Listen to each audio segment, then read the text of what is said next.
Nous sommes lundi, bienvenue dans une nouvelle édition du Journal des Sports. Avec nous, tout au long de ce journal, pour nous accompagner, le Tennis Club des Deux-Vallées. Avec eux, nous parlerons de l'avenir de leur club. Avant cela, au sommaire de cette émission, du football, la 18e journée du championnat de France de national et le match entre l'Estac et l'AS Cannes. Des Troyens qui devaient absolument se relancer après 2 défaites consécutives.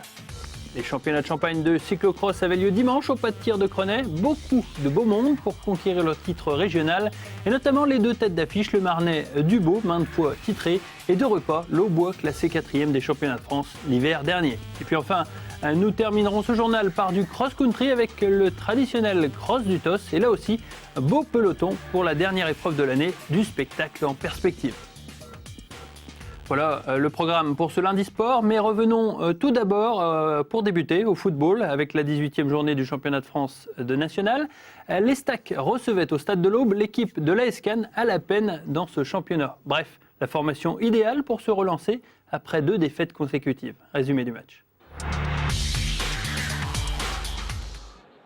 On ne pouvait pas rêver meilleure entame pour l'Estac avec, dès la première minute, ce but tombé du ciel d'éloge Enza Yamissi. Cette réalisation, c'est finalement ce qui pouvait arriver de mieux aux Troyens, puisque dans le jeu, les partenaires d'Éric Marester se montrent toujours aussi inconsistants. Tout juste, notera-t-on une bonne frappe de Faussurier à la 28e minute, alors que du côté azuréen, il faut des coups de pied arrêtés pour inquiéter Westberg. Il ne se passera pas grand-chose en seconde période, mis à part une nouvelle frappe de Faussurier. Il faut attendre en fait la 82e minute pour que le match bascule sur ce but contesté par les Cannois. Beauvu pousse légèrement son défenseur pour marquer. Cela a le don d'énerver les Cannois qui se ruent à l'attaque. Ils finissent par réduire la marque à la 84e minute par Botéac, plus prompt que tout le monde. Et c'est Bertin qui égalisera sur corner à la 87e minute devant des Troyens médusés. On a marqué 2 buts en l'espace de 3 minutes. Donc au niveau de l'état d'esprit, c'est intéressant pour nous puisque depuis le début de la saison, on n'a quand même pas assez de chance. Donc j'espère que ça va tourner enfin en notre faveur. On a construit pas mal, mais dans les 30 derniers mètres, c'est des centres, mais pas beaucoup d'actions dangereuses. Mais il y a eu beaucoup de déchets techniques dans les choix qu'on a fait. On a fait des mauvais choix, et jeu long aérien, ballon perdu, alors qu'on voulait jouer à terre. 3e match sans victoire pour les joueurs de Patrick Remy, qui devront impérativement réagir lors du déplacement à Bayonne, mardi soir. Alors, encore une fois, les Troyens n'avaient pas de canne. Résultat du championnat de national avec les tableaux préparés par Cécile Rich pour voir que notamment Évian dans le même temps a été tenu en échec face à Rouen, 1 but partout. Reims de son côté s'est imposé à Luznac 2-0 et Créteil a écarté sans souci Louan-Cuiseaux sur le même score. Au classement, Évian est toujours en tête avec 2 points d'avance. Les points sont faux, 37 points pour Évian à égalité avec Créteil. Et l'Estac est en 3e position avec 36 points, Louan-Cuiseaux et Lanterne Rouge avec 8 petits points. Toujours en football, il y avait aussi une journée de championnat de France de CFA2 samedi après-midi. L'Estac B accueillait Selonget au stade de l'Aube, une équipe de Selonget très observée sur le terrain puisque vous le savez, elle affrontera l'Estac la semaine prochaine en Coupe de France. Eh bien, il faudra qu'elle tienne beaucoup plus le coup que samedi puisqu'en moins d'une mi-temps, les Bourguignons vont encaisser la bagatelle de 5 buts, tous inscrits par Fred Vieillot, auteur donc d'un quintuplé en 45 minutes. Les réservistes s'imposent finalement 6-0, de quoi donner des idées à l'équipe première la semaine prochaine. Allez, on passe aux résultats justement de ce championnat de France de CFA2 pour voir un petit peu ce qui a changé. En fait, pas grand-chose, si ce n'est la victoire de Belfort face à Jarville, 1-0, et celle du FC Metz B face à l'Union de Sarre, 4-2. Au classement, Metz est en tête avec 43 points, 2 points d'avance sur Belfort et 5 sur l'Estac B. Le trou est fait, c'est l'un de ces 3-là qui montera en division supérieure. On passe au championnat de Champagne de cyclocross à présent qui se déroulait à Crenay au pas de tir. C'est un gros peloton qui s'était lancé dimanche après-midi sur le circuit très accidenté, au rang des favoris Dubo, le Rémois bien sûr, maintes fois sacré dans cette épreuve. Mais cette année, le Marnais avait un adversaire de taille en la personne de David Derepas, le coureur de l'UVCA 3, bien décidé à stopper l'hégémonie de Dubo.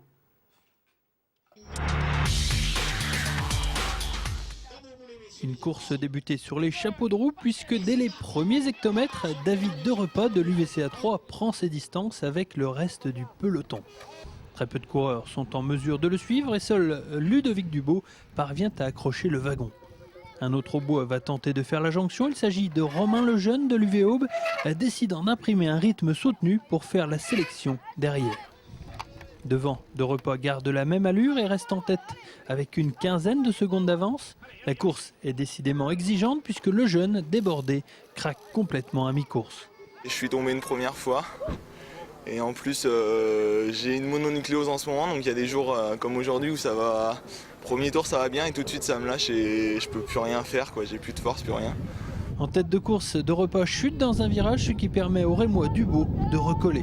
Avec là, j'ai du mal à partir vite, donc je m'affole pas. Je sais que ça revient à mi-course, ce que j'ai réussi à faire. On s'attend alors à un gros finish entre les deux hommes. Dubo est le premier à craquer sur plusieurs fautes techniques. Il est obligé alors de laisser filer Derepas vers un succès mérité. Il offre ainsi à son club le premier titre de champion de Champagne depuis 1951.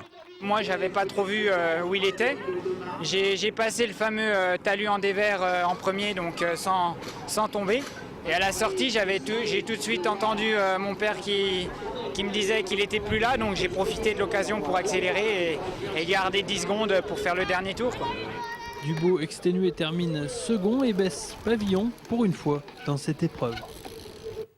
Allez, on passe cette fois-ci aux résultats de basket pour voir que les clubs Aubois ont défailli, avec notamment en National 2 la défaite de Sainte-Savine 70-56, défaite à Furdenheim, et en plus les Saviniennes ont perdu leur meneuse Lucie Kemper. Dans le même temps, Wascal a battu Gespolsheim assez largement et dans le même temps, Franconville a battu Chenov 67-65. Au classement, Wascal est en tête avec 3 points d'avance sur Chenov et 4 sur Gespolsheim. Sainte-Savine s'englue dans la deuxième moitié du classement à la 11e position avec 17 points. La Nationale 3 maintenant, Saint-André a été battu par Meaux à l'extérieur 68-60 alors que le leader Marne-la-Vallée n'a éprouvé aucun problème pour gagner à Sarcelles 98-67. Au classement, c'est Marne-la-Vallée toujours en tête, mais à égalité avec l'équipe de Saint-Denis, Grande-Sainte, Neuilly-sur-Marne et Meaux se suivent en un petit point. Saint-André recule en 6e position avec 15 points. C'est Cormontreuil qui est bon dernier avec 12 points. Du cross encore, mais country, cette fois avec l'épreuve organisée par le 3 Omnisport. Là aussi, les organisateurs avaient fait très fort en mettant en place un circuit particulièrement diabolique, bourré de difficultés techniques. Une seule chose était sûre, ce serait un costaud qui s'imposerait. On regarde. Très joli plateau en perspective pour ce cross du TOS, toujours très sélectif avec son parcours très accidenté. Edzani de la JOCR Marathon emmène le peloton en début de course, suivi par un quasi-inconnu, Émeric Lecomte militaire au camp de sweep. Les deux larrons s'échappent rapidement avec à leur trousse Schneider de Lussac, Paris d'Aix-en-Othe et Boutasgunt de Romilly.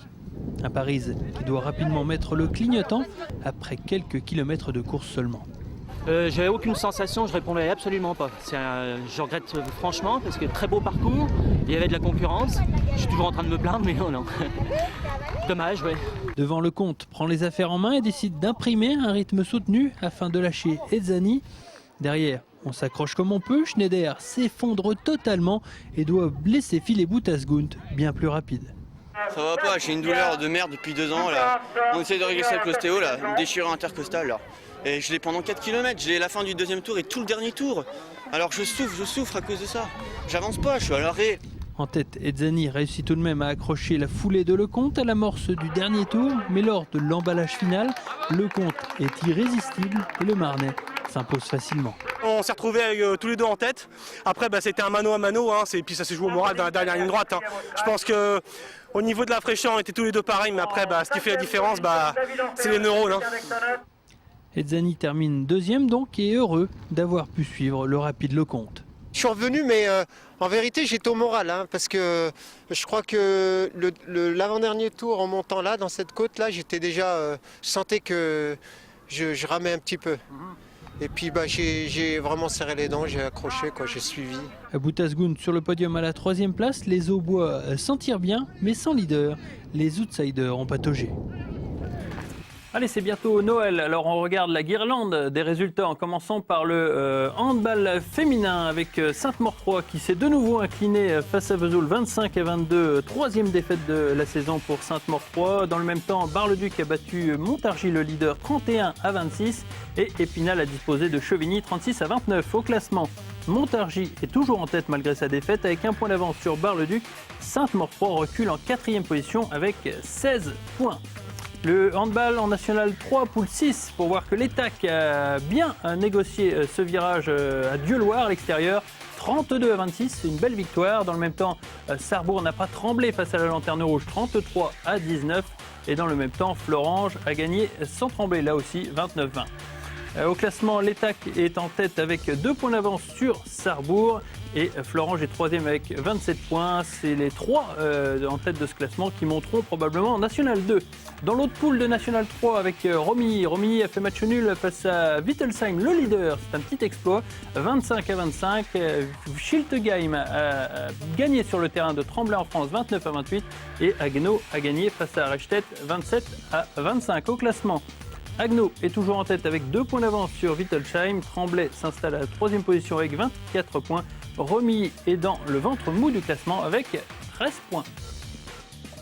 Et avant de passer à nos invités, on adresse un clin d'œil à la discipline, le tennis, puisque c'était dimanche les finales du tournoi du TCT, le tournoi d'hiver. Chez les dames, c'est la jeune Tatiana Filler de Clermont qui s'est imposée face à la Chaumontaise Gaëlle Fortunato assez facilement, 6-2, 6-0.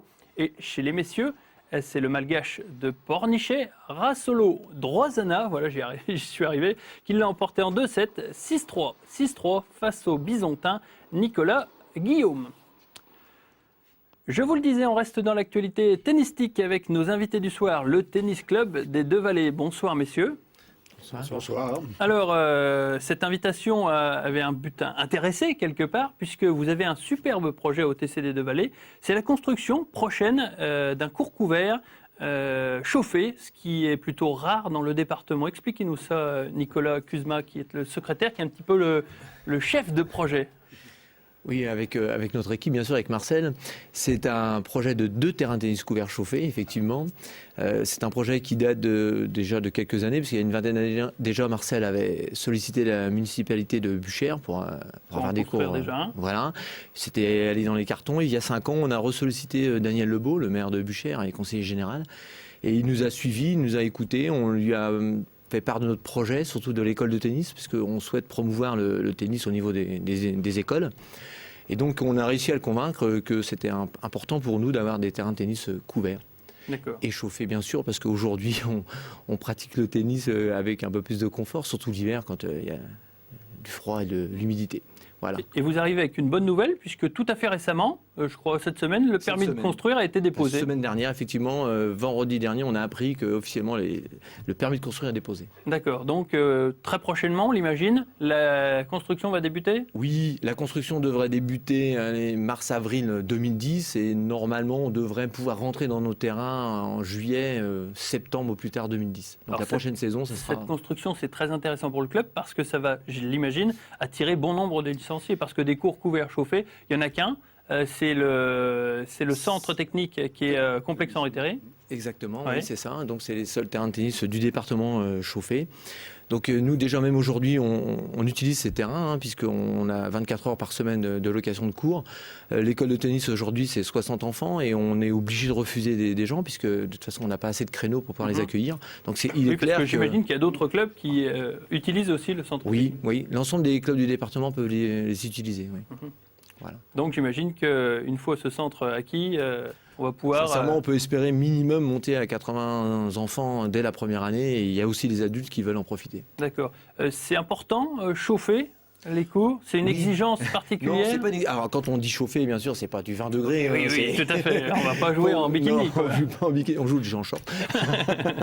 mais chauffer c'est important puisque de toute façon, dès que vous avez des terrains de tennis couverts qui ne sont pas chauffés, il y a des gros problèmes de condensation. Dans la région, il y a quand même souvent de l'humidité.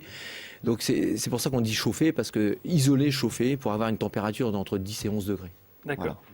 Alors Marcel Gamon, vous êtes la cheville ouvrière du club, président depuis de nombreuses années déjà.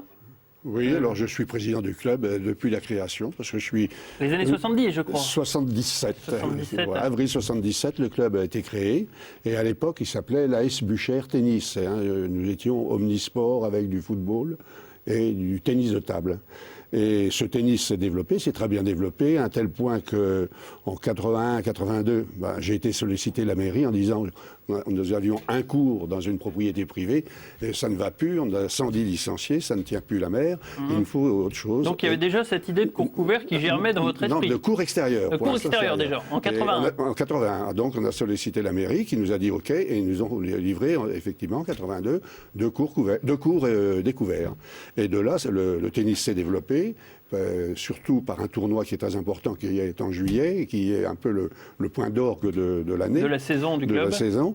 Et on s'est aperçu, les effectifs montant, et les problèmes qu'on avait, c'est que les deux cours devenaient insuffisants. Et on était obligé, très souvent, de solliciter Verrières, de solliciter à l'époque Bréviande pour les prêts de leurs cours pour pouvoir faire notre tournoi. Et ce qui a fait que nous avons eu un autre tournant après vers 98-99 avec Verrières, où on s'est dit pourquoi on fusionnerait pas les deux clubs. Ouais. C'est ce qui s'est passé. Et de là, on est passé sur l'appellation Tennis Club des Deux Vallées. Alors Deux Vallées, pourquoi? Parce qu'il y a la vallée de Lausanne chez nous, à Buchère, et la vallée de la Seine à Verrières. Et depuis 2000, c'est l'an 2000, nous sommes Tennis Club des Deux Vallées. Les effectifs ont monté. Les dirigeants, nous avons un conseil d'administration de 16 membres. C'est rare pour des clubs. 16 membres, il est complet. Et depuis, il fonctionne, ça marche avec des gens très compétents. Vous en avez en face de vous, là. Et donc, vous avez vécu l'évolution depuis le début. J'imagine que ça a dû vous faire plaisir de voir des gens déjà concernés par l'évolution du club et puis par la tournure que cela prend, parce que finalement, ça y est, on arrive au point d'orgue, la construction de ce club. Nicolas dit pas tout. La mairie a été convaincue de notre bien fondé, mais a été très convaincue de notre structure aussi. Nous avons une organisation très bien faite, je dirais. Il y a bien un président, il y a 2 vice-présidents, il y a un secrétaire, il y a un trésorier. Nous avons un conseil d'administration très structuré, une comptabilité qui suit très bien la mer, si je puis dire, ça. Et ce qui fait que ça a fait pencher la balance.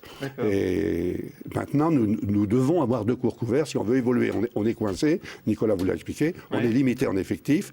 Si nous n'avons que 60 enfants, si nous sommes que 107 ou 110 licenciés actuellement, c'est parce qu'il n'y a pas de place. C'est parce qu'il n'y a pas de place. Sinon, vous pourriez monter facilement à 200 licenciés. Moi, je prétends, le jour qu'on a les cours couverts, dans l'année qui suit, on monte à 200. D'accord. 200, hein. Ça va attirer beaucoup de monde. Je fais le pari aujourd'hui à 200.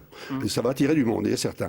Et là, nous avons des cours qui nous coûtent très cher, malgré que la location est très faible. C'est parce qu'on ne dispose que de 24 heures. Et ces 24 heures, c'est une priorité pour les entraînements, pour l'école de tennis, pour les compétitions. C'est-à-dire le tennis loisir, lui, il faut qu'il aille jouer sur les cours extérieurs quand il fait beau. Voilà. Alors on espère et on attend impatiemment ces cours et on est actuellement un peu sur les charbons ardents parce qu'on voudrait que ça débarre et on ne voudrait pas que ça capote. Mais juste avant, il y aura les fouilles archéologiques pour prouver que le site... qui nous sont un peu qui sont un peu en travers de la gorge, qui nous gênent un peu, qui retardent les constructions. Ça va bien se passer, Marcel, ça va bien se passer. Avec nous aussi pour parler un petit peu de l'évolution du club, Baptiste Lacaille. Bonjour Baptiste. Bonjour. Vous êtes un petit peu de la commission communication-animation. Qu'est-ce qui se passe au Tennis Club des Deux Vallées? Comment vous faites pour attirer justement une clientèle, j'ai envie de dire, de jeunes? Alors tout d'abord au Tennis Club des Deux Vallées, donc c'est vrai qu'on organise, qu'on va mettre en place quelques soirées. Donc à chaque fin de tournoi, il y a déjà une soirée paella qui est mise en place avec tous les licenciés du club. Donc c'est vrai que ça nous réunit et ça permet d'avoir une cohésion. Des fonds aussi pour aider et surtout d'avoir une cohésion au niveau des équipes. Là, cette année, on va mettre en place la nuit du tennis. Donc une soirée le 1er mai 2010 à la salle des fêtes de Buchère. Donc là, on va essayer d'aller au-devant des autres clubs de tennis pour vraiment fédérer toutes les associations sportives de tennis. Les sensibiliser. Et faire une soirée pour tout le monde, pas que pour le TC des Deux Vallées. Mais ça veut dire quoi? Ça veut dire que ça va durer toute la nuit? Voilà, une petite soirée toute la nuit avec différentes animations qui vont être mises en place au niveau du tennis, avec la mise en avant des différents partenaires du club. Il faudra prévoir des matelas. Ça, on verra sur place. Donc, c'est vrai qu'au niveau des partenaires, on va faire des actions pour le magasin Ten Sport, qui est tenu par notre BE Sébastien Blum. aussi avec Brisson, la boulangerie qui se situe à Buchères, Dislaube et CDM. Ça y est, on a placé les sponsors, voilà. On n'a pas le droit normalement. Mais ça a été fait. Donc c'est vrai qu'on va mettre en place différentes actions. Une politique très large pour toucher un petit peu tous les secteurs. Voilà, exactement. Et puis c'est vrai qu'on va aussi remercier un petit peu tous les licenciés du club, parce que c'est vrai que pour l'année 2008-2009, on a décroché 5 titres de champion de l'Aube. Donc, dans des catégories différentes. Voilà, que ce soit au niveau des 15-16 ans, au niveau des équipes mixtes, donc en double, en 4e série également en double, et après au niveau départemental avec 2 équipes championnes de l'Aube. C'est vrai que l'année prochaine, donc pour le printemps 2010, on va engager 2 équipes au niveau régional, donc 2 équipes hommes, une en première division et l'autre en 3e division, et 3 équipes au niveau départemental, donc tout ça pour les hommes.